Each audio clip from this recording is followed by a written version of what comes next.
Hello, hello, ladies and gentlemen, and welcome to another episode of the Daily Friend Show. I am your host, Nicholas Lorimer, and today I'm joined by Mr. Hermann Pretorius. Hermann, how are you doing? I'm well, thanks. And yourself, Nick? Yeah, no, I'm all right. I'm all right. You know, it's Tuesday. It's getting towards the end of the year. It gets a little bit more difficult sometimes, I think, to motivate oneself to boldly take the year by the scruff of the neck. But Yes. I do what I can. Um, we also are joined, of course, by Mr. Terence Corrigan. Terence, how are you this sunny Tuesday? Maybe the year's got me by the scruff of the neck. I know the feeling. Anyway, we are, of course, if you're watching live, very early today because, we're sitting in stage 4 load shedding. And so rather than mess about with generators and things, I said, let's just do the show earlier. Anyway, this is the world in which we live. Speaking of basic services provided by the state that seem to be running out, we have long been warned of not just electricity load shedding, but now water shedding. And I think in recent months, water shedding has actually begun to creep into the big metro. So, and I'm sure, I think Terence might have some knowledge of this. South Africa's small towns have had big water problems for a long time. I think the most famous example has been Harrismith, which for periods just lost water completely until some ordinary people stepped up to do what they could. But the metros now seem to also be falling under the water curse. There was a notice put out by Rand Water recently saying that they were having to do a 54-hour shutdown repair on parts of one of their purification plants, and as a result, a large part of Joburg, particularly in the west and CBD, will possibly lose water during that 54-hour period. There was a similar case, I think, last year, where Rand Water also restricted supply, and Joburg, lots of suburbs were without water for a long time as well. So let me start with you, Terence. What do you make of this? Do you think water shedding is a real possibility in our near future? South Africa is a severely water-stressed country. It's something that we don't always realize. I think it's partly covered up because traditionally you could drink the water in South Africa, which you can't out of taps in many other countries, including some more developed than we. But I'm old enough to remember the droughts of the early 1980s, and I remember that growing up in Dundee, the water that was piped was, I think, diverted from mine shafts, so it wasn't suitable for drinking. And there were container trucks that used to go around, and you would go with your coupons, and you would get your water like that, and you have to boil that. So we actually have been there, and since the 1980s, there have been warnings about this. Fast forward to about 2010 or so, Anthony Turton made headlines by a paper that he had written.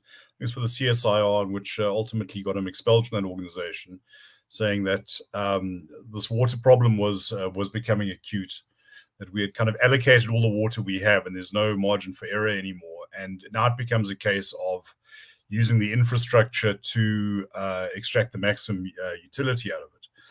And that wasn't something that the powers that be particularly wanted to hear. And one of the most distinguished water scientists found himself minus one work relationship. But he was right. I do remember actually writing an article around about that time, and I mentioned the prospect of a water crisis that's not dissimilar from the electricity crisis. And I remember the editor saying, "This sounds alarmist, but anyway." And it's like, well, I've actually been there.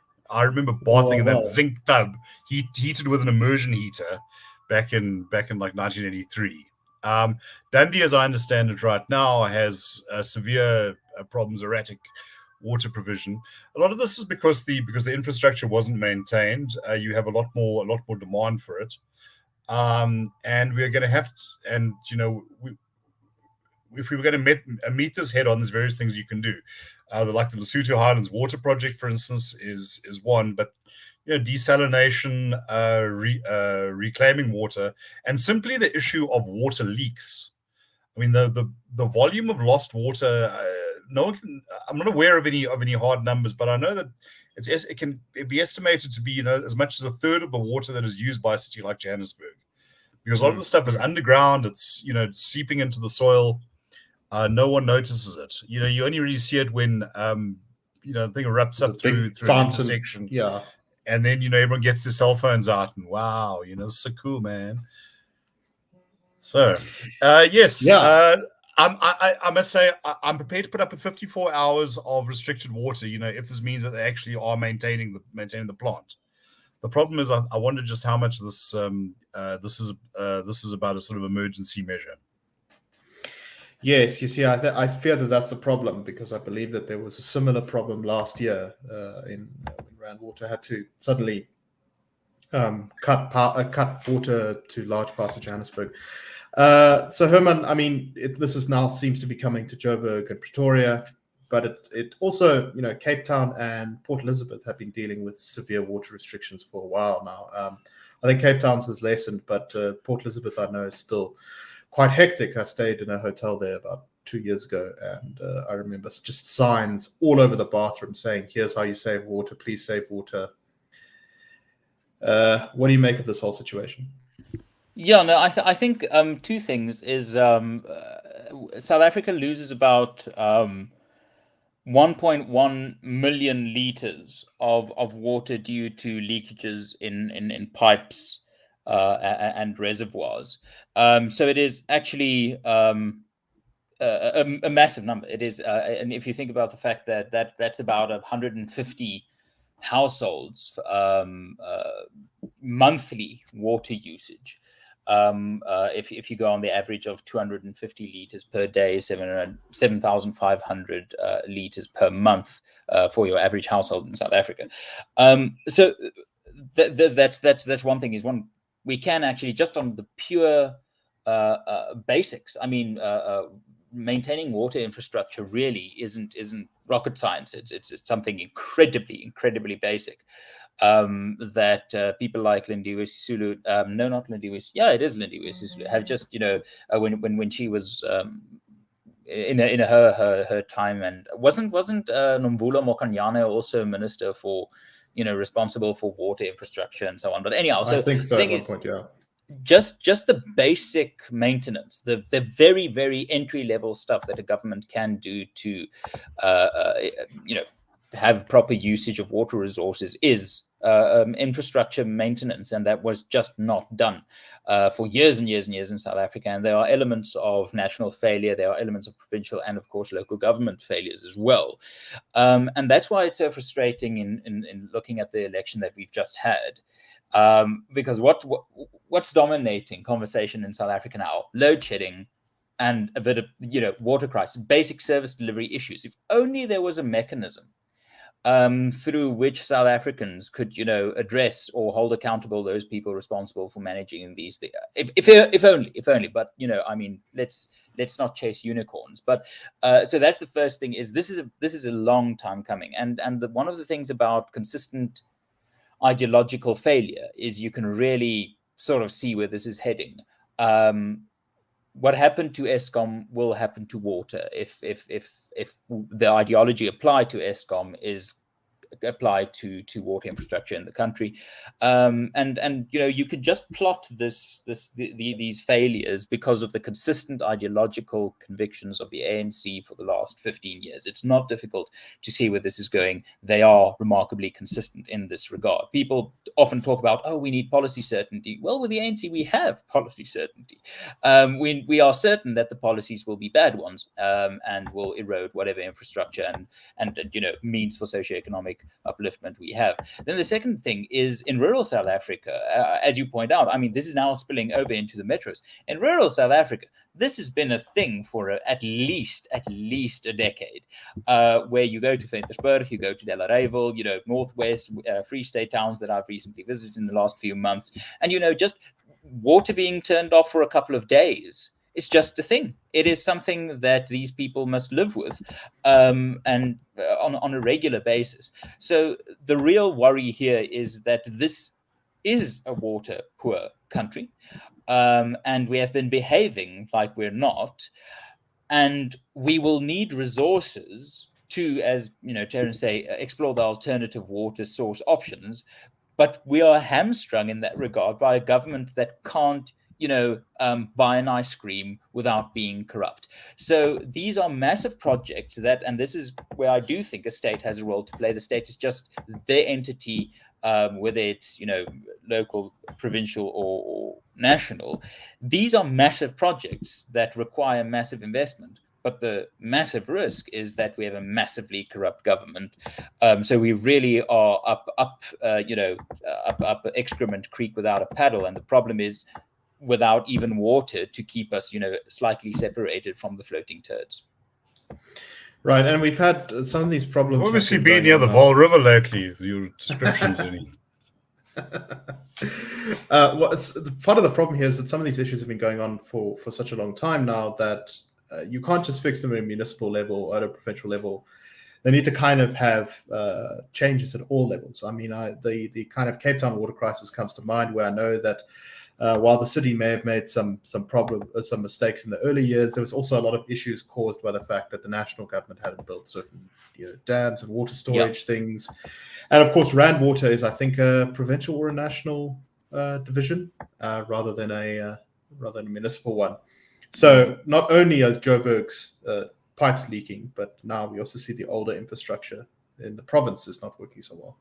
And just a quick point, I lived in Cape Town for a few years during, and one of those years was the water crisis here, and something that if you now visit Cape Town again, you do see a culture change. How water used to be consumed and how it is now consumed. And while a large part of this is, of course, down to government failure, the bulk of this is down to government failure, there is something to be said for the citizenry actually, informing ourselves and being honest about the fact that we really can't use water like we've been using water for a long while. This is something that we should and can do something about in our personal lives. Indeed. I think that's a very good point. And it's also, I think, means, we've lost Terence. It also means sort of changing the way we look at water in our personal lives, and also plan for government failure, which is, I think, what a lot of people have already begun to do. I've read stories about sort of township residents who had some great new pipes installed and they worked for like 5 years, and then one day the water went off, and that was about it. And the thing is that this is someone in the comments mentioned correctly that you can get by without electricity for a few hours. We've got stuff like generators for the middle class. We've got off-gridding for the rich people, and if worst comes to worst, you have sort of paraffin stoves and gas stoves and fire and candles.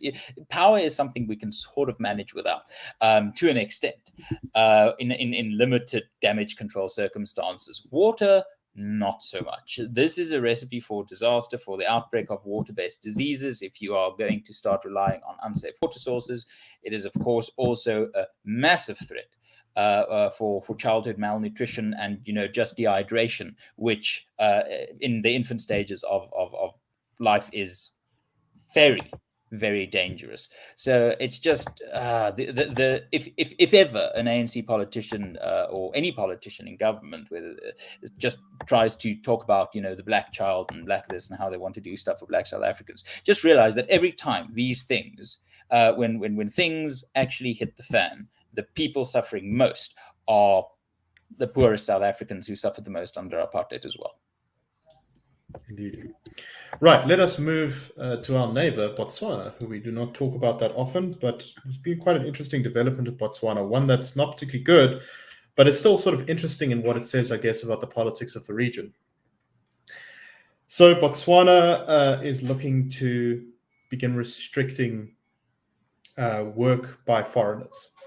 In a statement released last week, issued by the country's Ministry of Investment, Trade and Industry, They've highlighted some businesses that will be protected from having foreigners working in them. There's about 21 different crafts, things to do with filling stations, bread, building furniture, a whole bunch of stuff. And it was quite interesting because the news story this comes from, I think it was from News 24, included an interview with a Zimbabwean who had actually fled South Africa after the 2015 xenophobic attacks and had moved to Botswana to work there. And I was kind of having to consider his options because it's possible that he might need to leave the country again because his work would be illegal. Hermann, what do you make of, firstly, the impact of these of this kind of legislation? And secondly, why do you think Botswana is going down this path? Well, the reality of the zeitgeist is something that one has to face, and I think this wasn't.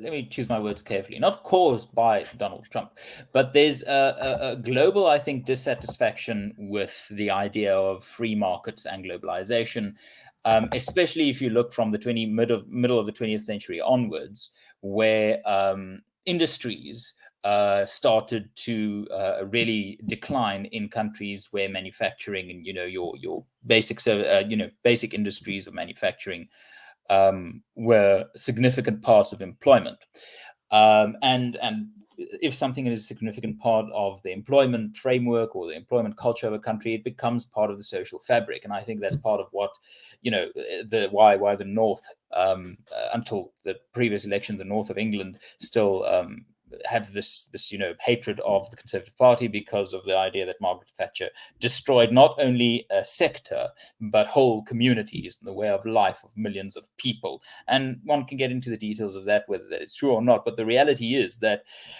globalization has left many people out in the cold. Global free markets, while responsible for the greatest boom in prosperity and living standards across the world, has undoubtedly had negative impacts through the creative destruction of the free market. I mean, it just like the car threatened the horse-drawn carriage builder.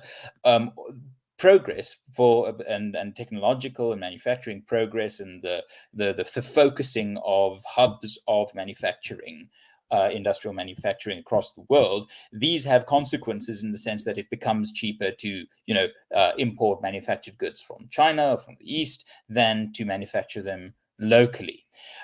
So while there have been consumer advantages to this, it has undoubtedly cut costs. It has led to probably the greatest state of socioeconomic upliftment that humanity has ever experienced. There is the other side of this in the sense that it has at least been perceived to have been incredibly toxic to work cultures and therefore communities. So if you're at the end of an era of unfettered almost growth, the mad end of the 20th century, the first decade of the 21st century, up until about the economic crisis of 2008-9, the Fukuyama end of history, golden era, that is coming to an end through various types of crises, with COVID just being the latest one. So there's this backlash against unfettered, or not unfettered, but global free markets. And part of that is to return to a sort of nativism, localism, where it is America first, or Botswana first, or South Africa first. It's not necessarily xenophobic, but it is economically dangerous, even if it is culturally quite understandable that this is a threat to a specific way of life. And I think the reason a relatively rational Botswana party has now, that's been in power since the 60s, has now actually turned to this sort of populist localism, is just the global attitude towards free globalized markets is now, I think, at its lowest ebb in terms of popularity ever. And that it's a response to this. Hermann Mashaba is a response to that. Donald Trump was the response to that. So across the world, you see this idea of nativism, well, not nativism, localism, rather than globalized free markets kicking in. And it's an understandable grievance, but the real sad thing is we know where this is heading. You look at Zimbabwe 20 years ago, they localized their economy massively, and the result was an enormous cut in living standards. So I think that's why a relatively rational Botswana government that I, in general, quite like, have fallen into this trap, because it's more about perceptions than about the facts on the ground. And that's one of the real pains of free markets, is the consequences of good decisions aren't felt immediately, but the perception of a drastic change like this might actually be quite visible. And that's good and beneficial politics. And the spillover we've seen in South Africa with our own, the Private Security Industry Regulation Amendment Act last month, doing a similar thing of local ownership. It's a dangerous trend, but it's something that we capitalists have to accept, that we haven't had a good answer for it, to this globalization bogeyman. We haven't had a good answer to those attacks for about 60 years. Terence, what do you make of this issue? I know you dropped off a little bit there. Are you all caught up to speed? Yeah. Okay. Yeah, no. I think the important thing to understand about this, but Botswana's situation particularly, is that it's a country with a very small population, largely ethnically homogenous.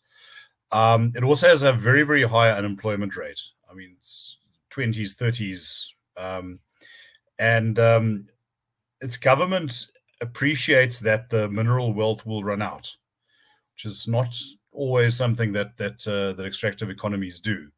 So they've been putting a lot of emphasis on trying to get things going in other directions. It's tourism and it's this and it's that, and we've got a deal to beneficiate some of their diamonds.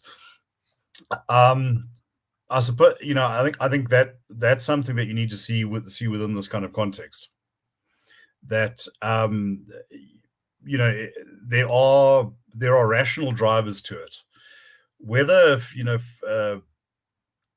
barring a Zimbabwean from running a bakery actually contributes is a separate question. Of course, Botswana also, I think it was very shaken by the collapse of Zimbabwe.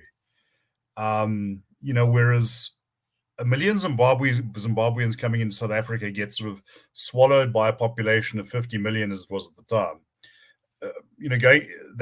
Those sort of numbers going into Zimbabwe become a lot more visible, and Botswana also found itself politically isolated over that. So whereas South Africa was singing Mugabe's praises, Festus Mogae and Ian Kama both spoke out quite strongly against what ZANU-PF was doing. But yeah, I think the idea is that it shores up a small number of opportunities for people, but it is a designated benefit, is something that is visible to people, even if it lowers the overall welfare or leads to the expansion of prices. We've seen this in various siege economies around the world. In the Balkans, for instance, after Yugoslavia collapsed, these sort of enclaves of Croats or Serbs or Muslims or whatever, and they sort of bought from each other. They hired each other. They didn't particularly like to interact.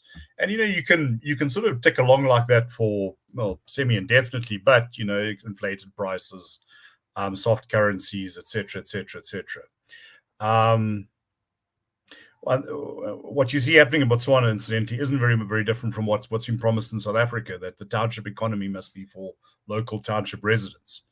What that is likely to mean is that your Somalian entrepreneur who sells something at 2 rand gets displaced by a local entrepreneur who's not prepared to sleep on the floor of the shop or whatever, because he didn't make this trip from Mogadishu looking for an opportunity, and he wants to turn a profit so that he can live a decent life in South Africa. So he sells it for 4 rand.